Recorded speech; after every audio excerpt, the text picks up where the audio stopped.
All right, we have a triad here. We have headaches, neck pain, TMJ problems when they chew, lots of pain, lots of tension. Oftentimes the patients will try to stretch out their jaw to create more space in there to create a pop.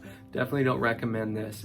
Now that triune kind of happens quite frequently here. Let me show you what happens here. Here's the neck. This is the front of the neck, this is the back. When we have a shift in the vertebrae where it's tilted forward or these top vertebrae are twisted, it puts lots of stress on the muscles of the neck.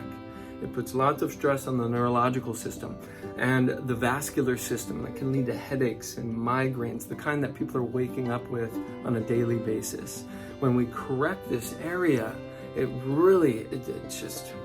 creates such significant changes in these people's lives. People are waking up every day with headaches. People are having several migraines a week, and it's really causing a lot of issues.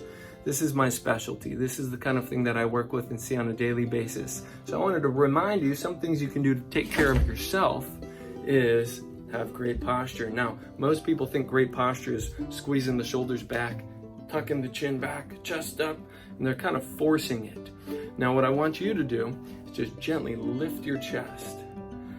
Take a deep breath. If you're into this kind of thing, you know, people talk about opening the heart chakra and opening the throat chakra, so to speak, right? Keep a good chest, lift, relax your shoulders, keep your head up. This is a good posture to have, generally speaking, I should say.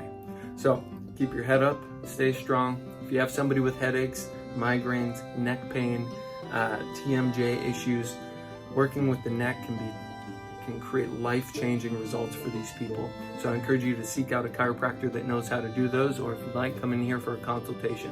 Hope you're having a wonderful day. Bye-bye.